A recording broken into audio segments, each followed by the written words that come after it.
علی رسولہ الکریم اما بعد فاعوذ باللہ من الشیطان الرجیم بسم اللہ الرحمن الرحیم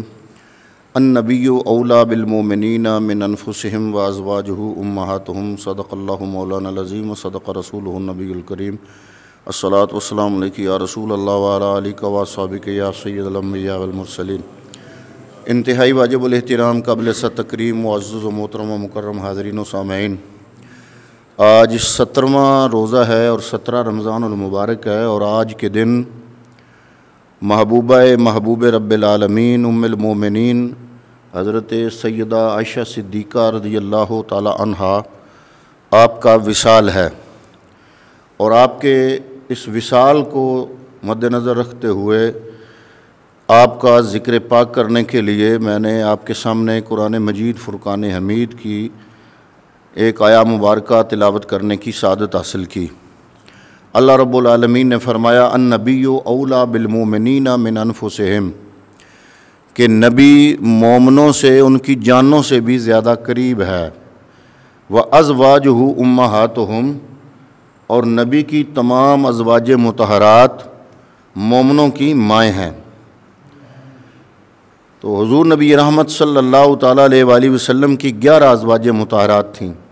حضرت سیدہ خدیجۃ الکبریٰ بنت خویلد، سیدہ عائشہ صدیقہ بنت ابی بکر صدیق، سیدہ حفصہ بنت عمر بن خطاب، سیدہ ام حبیبہ بنت ابو سفیان، سیدہ ام سلمہ بنت ابو امیہ، اور سیدہ سودا بنت زمعہ رضی اللہ تعالی عنہن۔ ان 6 ازواج مطہرات کا تعلق خاندان قریش میں سے تھا۔ حضور صلی اللہ علیہ وسلم کی 4 ازواج مطہرات یعنی حضرت سیدہ زینب بنت جاش، سیدہ میمونہ بنت حارث، سیدہ زینب بنت خزیمہ،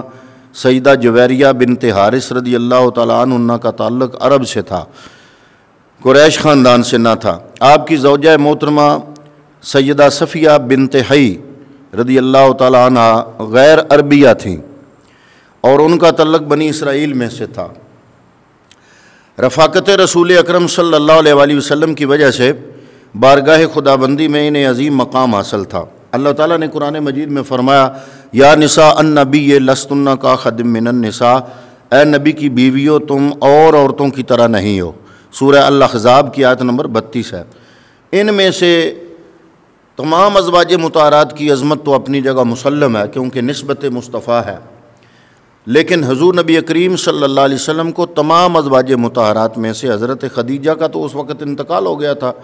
تو بعد میں یہ ساری ازواج مطہرات آئیں، تو ان میں سے سب سے زیادہ حضور کو جو محبت تھی وہ ام المومنین سیدہ عائشہ صدیقہ سے تھی۔ مشکوٰۃ شریف کی حدیث پاک ہے، ایک دفعہ حضور سے پوچھا بھی گیا کہ آپ کو لوگوں میں سے کون زیادہ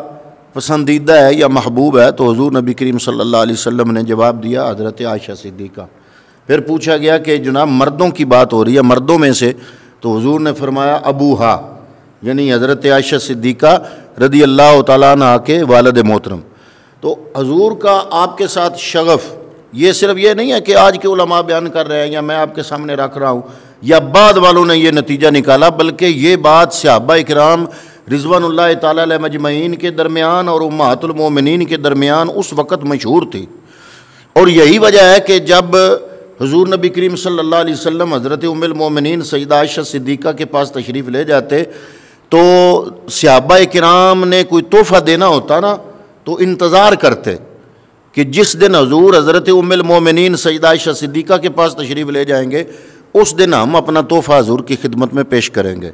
کیونکہ ان کے نزدیک یہ تھا کہ جس دن حضور نبی کریم حضرت ام المومنین کی باری میں ان کے حجرے میں ہوتے ہیں تو آپ کی طبیعت میں بہت زیادہ جو ہے وہ انسیت ہوتی ہے، اور بہت یہ گمان ہوتا ہے کہ آپ کسی کا تحفہ جو ہے وہ ریجیکٹ نہیں کریں گے بلکہ اس کو قبول فرما لیں گے۔ تو بخاری شریف کی صفحہ نمبر 351 جلد نمبر 1 میں یہ روایت درج ہے کہ مسلمانوں کو معلوم تھا کہ رسول اللہ صلی اللہ علیہ وآلہ وسلم کو حضرت عائشہ صدیقہ سے زیادہ محبت ہے، چنانچہ جب ان میں سے کسی کے پاس کوئی ہدیہ ہوتا اور وہ اس کو رسول اللہ صلی اللہ علیہ وآلہ وسلم کی خدمت میں پیش کرنا چاہتا تو انتظار کرتا، حتیٰ کہ جب رسول اللہ صلی اللہ علیہ وسلم حضرت عائشہ صدیقہ رضی اللہ تعالیٰ عنہ کے حجرے میں ہوں تو پیش کیا جائے۔ یعنی ازواج مطہرات نے صحابہ کرام کے اس خصوصی برتاؤ کو شدت سے محسوس کیا، دیگر ازواج مطہرات نے اس برتاؤ کو محسوس کیا، اور ام سلمہ رضی اللہ تعالیٰ عنہ کو کہا کہ وہ رسول اللہ صلی اللہ علیہ وآلہ وسلم سے عرض کریں کہ آپ لوگوں سے فرما دیں کہ جو شخص آپ کو ہدیہ بھیجنا چاہے تو وہ بھیج دے، چاہے آپ اپنی کسی بھی بیوی کے پاس تشریف فرماؤ۔ یہ انہوں نے مطالبہ کیا حضرت ام سلمہ کی وساطت سے، کہ حضرت ام سلمہ سے کہا کہ آپ حضور کی بارگاہ میں عرض کریں کہ اپنے امتیوں کو یہ بات کہہ دیں۔ چنانچہ ام سلمہ رضی اللہ تعالیٰ عنہ نے ان کے کہنے کے مطابق بارگاہ مصطفی میں عرض کر دیا تو آپ نے کوئی جواب ارشاد نہ فرمایا۔ ان دوسری ازواج نے ام سلمہ سے دریافت کیا تو انہوں نے بتایا کہ آپ نے کوئی جواب نہیں دیا۔ انہوں نے ام سلمہ سے کہا کہ تم پھر عرض کرو۔ ام سلمہ نے بیان کیا کہ جب میری باری آئی تو میں نے عرض کیا تو آپ صلی اللہ علیہ وسلم نے کوئی جواب نہ دیا۔ ازواج نے کہا تم پھر عرض کرو۔ چنانچہ جب ان کی باری آئی تو انہوں نے پھر عرض کی تیسری مرتبہ، تو رسول اللہ صلی اللہ علیہ وآلہ وسلم نے فرمایا لا تؤذینی فی عائشہ فإن الوحی لم یاتنی وانا فی ثوب امرأۃ الا عائشہ، مجھے عائشہ کے متعلق اذیت نہ دو، اس لیے کہ وہی میرے پاس اس وقت آتی ہے جب میں عائشہ کے بستر میں ہوتا ہوں۔ یہ بخاری شریف کی حدیث پاک ہے، جلد نمبر 1 ہے، صفحہ نمبر 351 ہے۔ تو جو ایک بار آقا علیہ السلام کی کالی کملی کے نیچے آئے وہ تو اہل بیت، لوگ کہتے ہیں کہ جی فلاں حضور کی کالی کملی کے نیچے آ گئے، حضور نے ایک مرتبہ اپنی چادر کالی کملی بچھائی اور فلاں فلاں کو اپنے اس کملی کے نیچے لیا، تو ان کو تو اہل بیت ہم تو مانتے ہی مانتے ہیں نا، لیکن ہم ان سے عرض کر رہے ہیں جو اس میں فرق کرتے ہیں۔ تو جو ایک بار آقا علیہ السلام کی کالی کملی کے نیچے آئے وہ تو اہل بیت، اور جو ساری عمر مزمل اور مدثر کی کملی میں سوتی رہیں وہ کیوں نہیں اہل بیت؟ کہتے ہیں کہ جب حضور صلی اللہ علیہ وآلہ وسلم نے امام حسن، امام حسین اور مولا علی اور سیدہ فاطمہ کو کملی میں چھپا کر کہا اللہم ہؤلاء اہل بیتی، اسی دوران ایک بیوی صاحبہ قریب آنے لگیں تو حضور صلی اللہ علیہ وسلم نے فرمایا ہوں، یہ ان کا بیان ہے۔ نبی تھا، کوئی عام بندہ تو تھا نہیں، نبی کا کلام وہی ہوتا ہے، ہوں نہیں ہوتا۔ آپ نے فرمایا تو پہلے ہی خیر پر ہے، حضور نے نہیں کہا، حضور نے جب وہ قریب آنے لگیں تو حضور نے جواب دیا کہ تم تو پہلے ہی خیر پر ہو۔ مطلب کیا ہے کہ ان کو تو میں نے اب کملی کے نیچے لیا ہے، تمہیں تو ساری عمر ہو گئی ہے اس کملی کے اندر، تم تو پہلے ہی خیر پر ہو، تمہارا تو شک ہی کوئی نہیں ہے۔ ہاں البتہ جو بیٹی اپنا گھر چھوڑ کے والدین کا دوسرے گھر چلی جائے اس کے بارے میں چونکہ لوگوں کو شک ہوتا ہے کہ پتہ نہیں یہ اہل بیت ہے کہ نہیں، کیونکہ یہ گھر چھوڑ کے دوسرے گھر میں چلی گئی ہے، اس کے بارے میں شک ہوتا ہے، لہذا ان لوگوں کا شک دور کرنے کے لیے اس لیے میں نے فاطمہ الزہرا کو آج، تم تو ساری عمر ہو گئی نا اس کملی کے نیچے سوتے ہوئے، تو آج میں نے زہرا کو اس کملی کے نیچے رکھا، صرف زہرا کو ہی نہیں بلکہ زہرا کے بچوں امام حسن اور حسین کو بھی اس کملی کے نیچے لیا اور مولا علی کو بھی لیا، تاکہ لوگوں کو میں بتا دوں کہ ان تمام کو تو اللہ نے کیا نا شامل اہل بیت میں، تو یا اللہ ان 4 نفوس قدسیہ کو میں محمد مصطفیٰ اپنے اختیار سے اہل بیت میں شامل فرما رہا ہوں۔ تو ہم کہتے ہیں کہ جن کو اللہ نے نبی کی اہل بیت کہا ہم ان کو بھی مانتے ہیں اہل بیت میں، اور جن کو مصطفیٰ کریم نے اپنی چادر میں لے کر اہل بیت فرمایا ہم ان کو بھی تسلیم کرتے ہیں۔ دوسری یہ بات ہے کہ اگر یہ جو اہل بیت اطہار کے حوالے سے جو آیا مبارکہ جس کو عموماً تلاوت کیا جاتا ہے، یہ ہے 22واں پارہ اور سورہ الاحزاب، اس میں ہے انما یرید اللہ لیذھب عنکم الرجس اہل البیت ویطہرکم تطہیرا۔ اب کچھ لوگ کہتے ہیں کہ اس سے مراد صرف 5 تن پاک ہیں، تو ہم کہتے ہیں کہ 5 تن پاک تو ہیں ہی نا، لیکن اگر حضور کی ازواج مطہرات کو بھی اس میں شامل کر لیا جائے تو 5 تن تو باہر نہیں نکلتے، 5 تن تو پھر بھی اندر ہی ہے، لیکن اگر آپ کی ازواج مطہرات کو اس میں اہل بیت میں شامل کر لیا جائے تو پھر بھی 5 تن اس آیہ طیبہ کے تحت رہتے ہیں۔ لیکن جو پورا مضمون ہے نا وہ یہ رکوع، یہ 21ویں پارے کے آخر سے یہ یہاں سے شروع ہو رہا ہے، لیکن اگر اس پورے رکوع کا مضمون دیکھا جائے تو اللہ تعالیٰ نے مخاطب ہی ایسے کیا کہ یا ایھا النبی، اے نبی رحمت صلی اللہ علیہ وسلم، قل لازواجک، بات تو ازواج سے شروع ہوئی ہے پورے رکوع کی، پورا مضمون پورے رکوع سے شروع ہوتا ہے پیچھے سے، تو بات تو ازواج سے شروع ہوئی ہے قرآن مجید میں۔ کل ازواج کا، اپنی ازواج مطہرات کو فرما دو، ان کون تننا، یہ کون تم نہیں، کون تم مذکر کا صیغہ ہے، کون تننا جمع مؤنث کا صیغہ ہے، تو جمع مؤنث میں جو ہے یہ تمام ازواج مطہرات اللہ نے لی ہیں۔ ان کون تننا تردن الحیات الدنیا، تردنا میں بھی جمع مؤنث کا ہے، حیات الدنیا، اگر تم دنیا کی زندگی چاہتی ہو، وزینتہا، اور دنیا کی زینت چاہتی ہو، فتعالینا،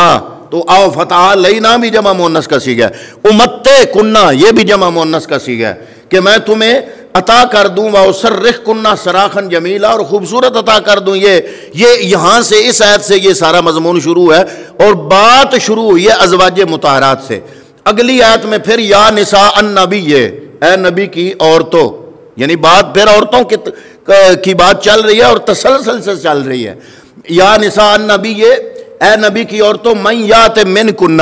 بفاحشۃ مبینہ، اگر تم میں سے کوئی مبینہ فاحشہ یعنی برائی کا کام کرے گی، یضاعف لها العذاب ضعفین، تو ان کو عذاب بھی ڈبل ہوگا۔ وکان ذلک علی اللہ یسیرا، اور یہ اللہ تعالیٰ پر آسان ہے۔ یہ ابھی رکوع یہ جاری ہے اور آگے سے بائیں پارہ شروع ہو رہا ہے۔ ومن یقنط منکن، یہاں پہ پھر جمع مؤنث کا صیغہ ہے، مذکر نہیں ہے، جمع مؤنث کا صیغہ ہے۔ ومن یقنط منکن، لیکن جو خالص ہو جائے اللہ کے لیے، للہ و رسولہ، اور اس کے رسول کے لیے، وتعمل صالحا، اور نیک عمل کرے، نؤتھا اجرھا مرتین، تو ہم اس کو اجر بھی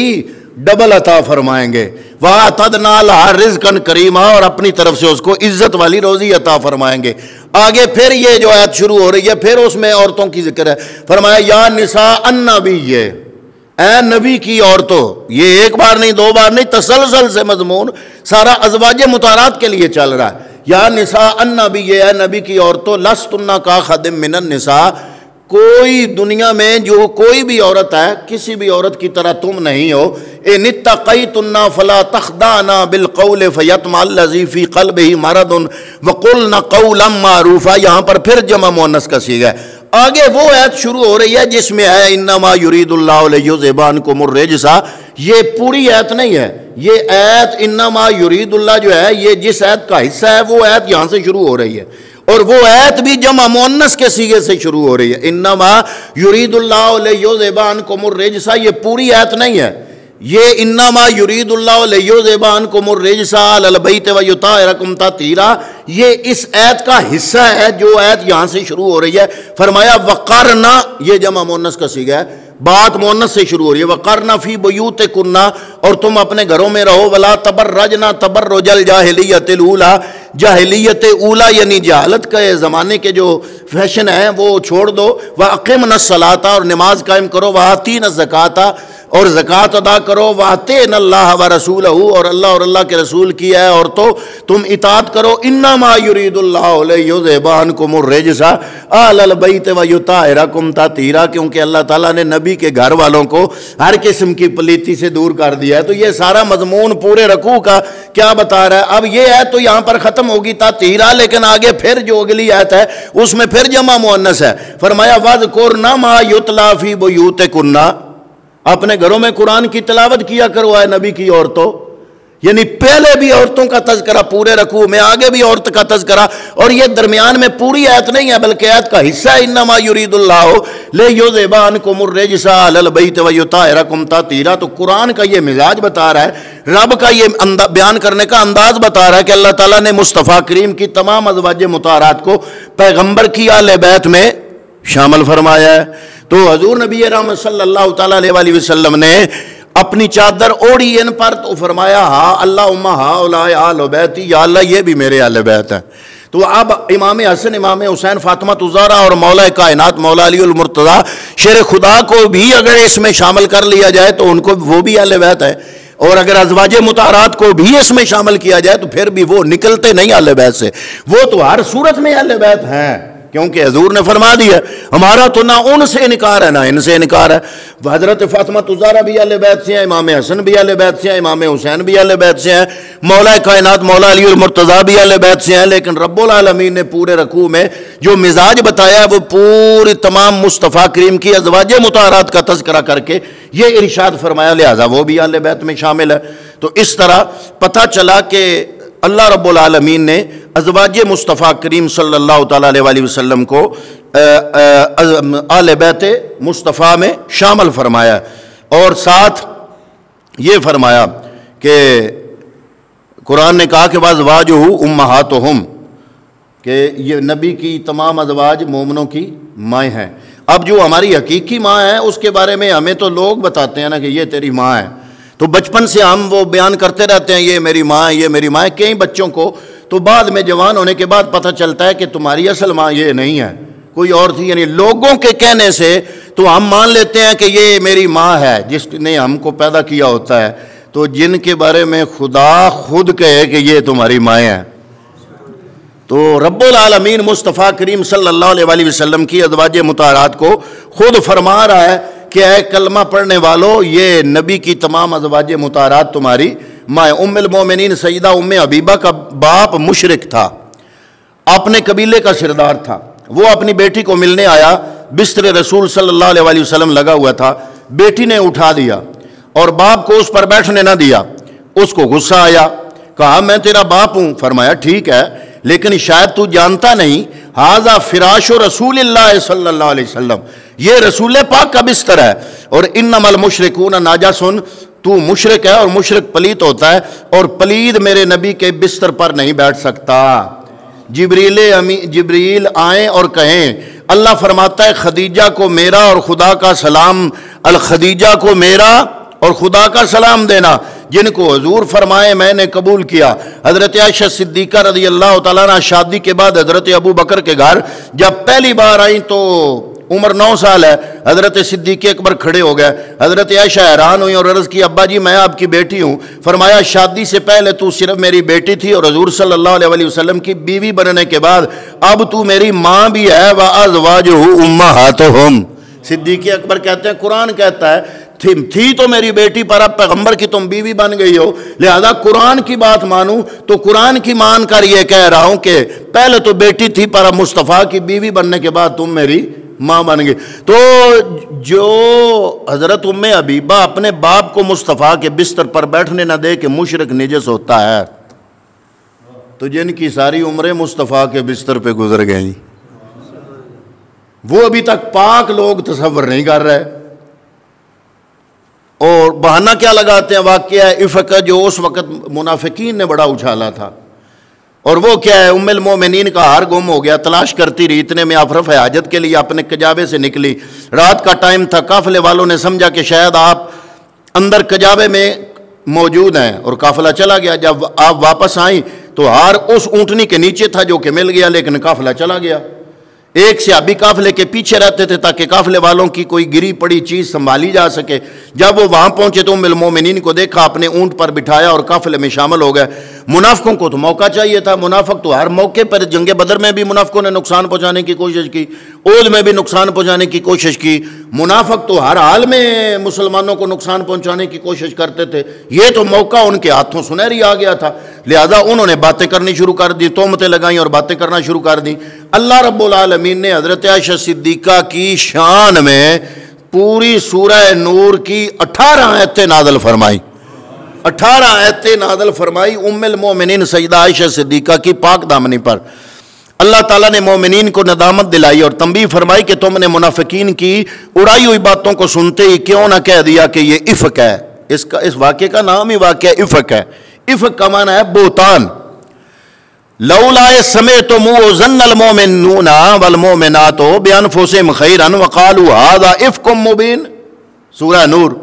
وقالوا ھذا افک مبین ھذا بہتان عظیم، آیت نمبر 16 سورہ نور۔ تم نے یہ کیوں نہیں کہہ دیا کہ یہ بہتان عظیم ہے؟ تو اس سے معلوم ہوا کہ حضرت صدیقہ کی برات اتنا واضح امر تھا کہ اس میں کسی تردد اور شک کی گنجائش ہی نہ تھی۔ اس لیے جب رسول کریم صلی اللہ علیہ وسلم نے حضرت عمر اور حضرت عثمان اور حضرت علی رضی اللہ تعالیٰ عنہم سے ان کا نظریہ معلوم کیا، منافقوں کا نظریہ تو آج لوگ بڑا بیان کرتے ہیں، مولا علی کا نظریہ نہیں بیان کرتے،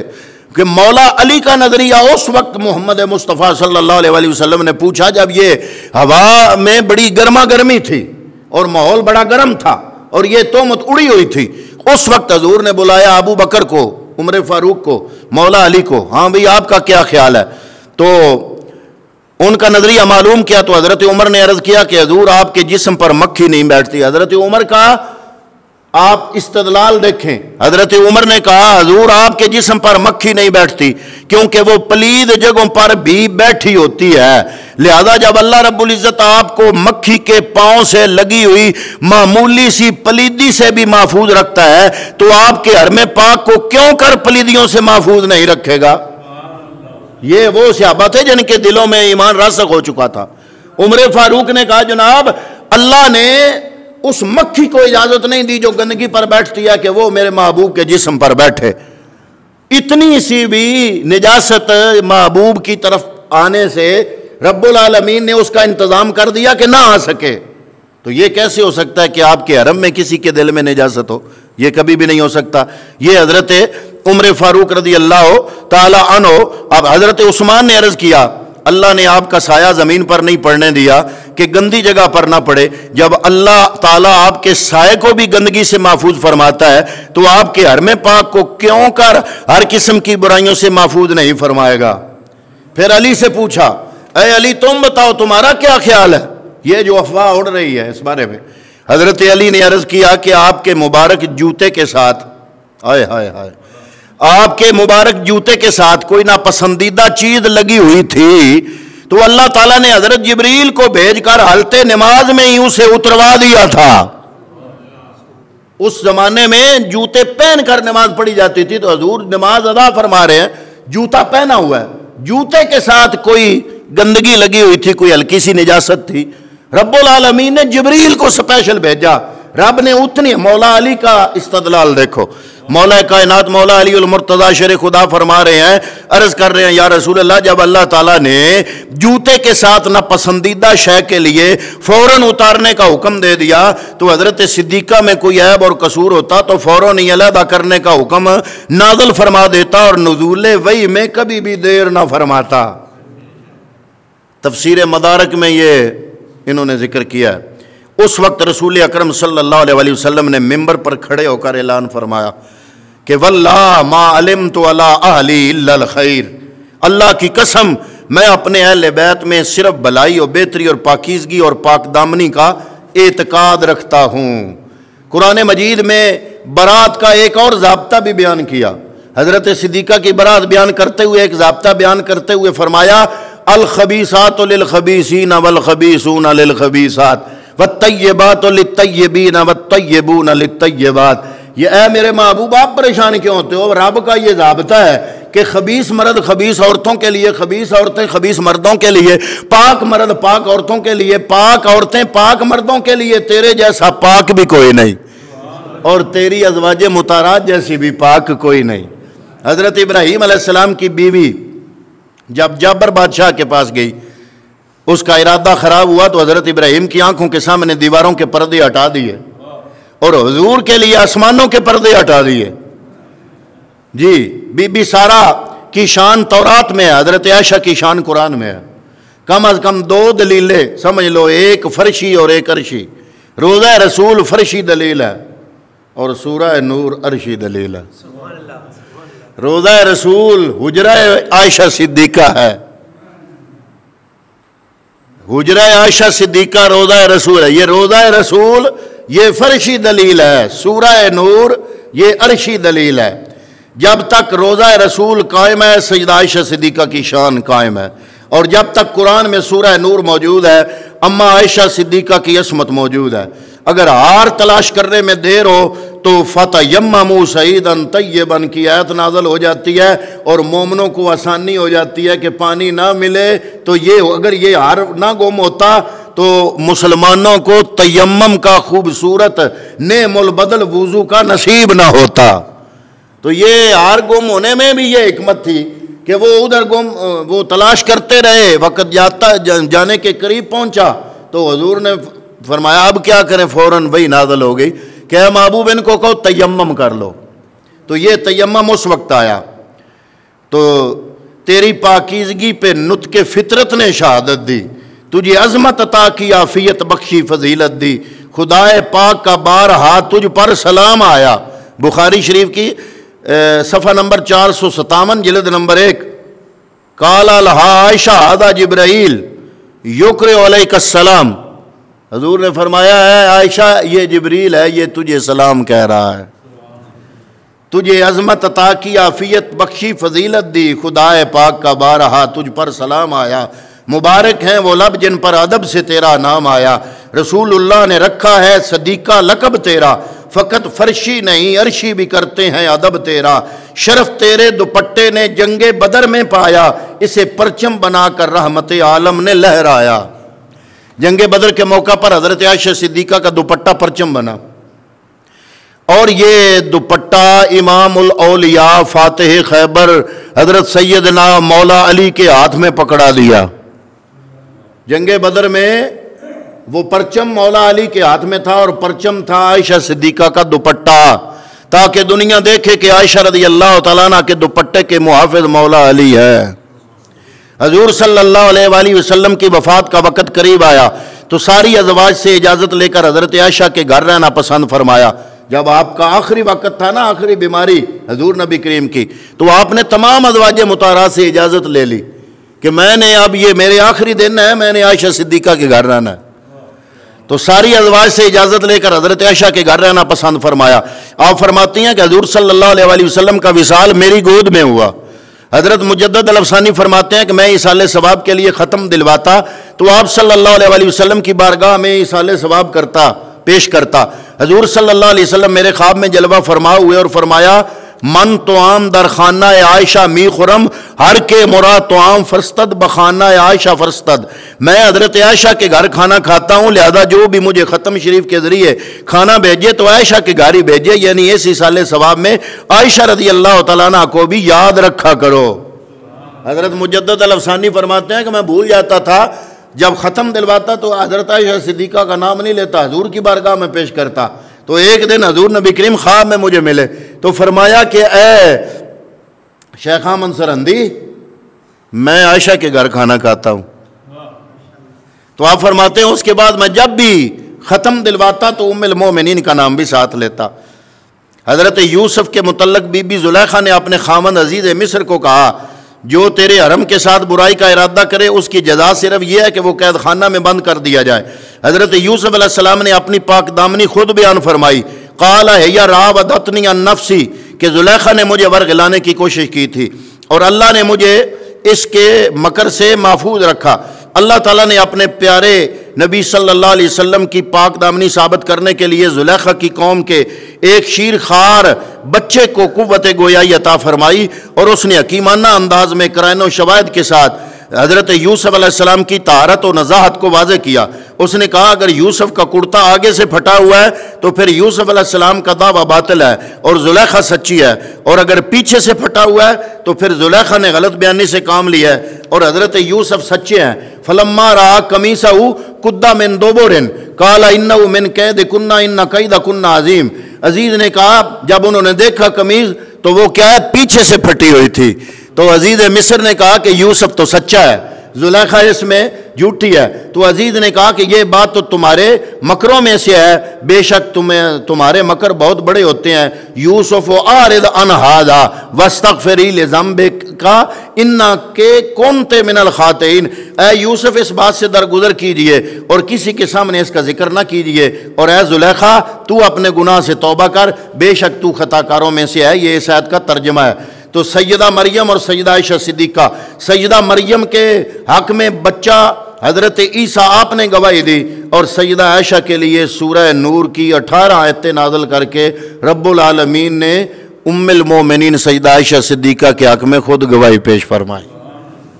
تو یہ تو تھا ذکر ام المومنین سیدہ عائشہ صدیقہ رضی اللہ تعالیٰ عنہ کا۔ کو دعا ہے کہ اللہ رب العالمین جس کی بھی نسبت مصطفیٰ کریم کے ساتھ ہو گئی، اللہ رب العالمین ان کا ادب اور احترام کرنے کی توفیق عطا فرمائے۔ وما علیہ الا البلاغ المبین۔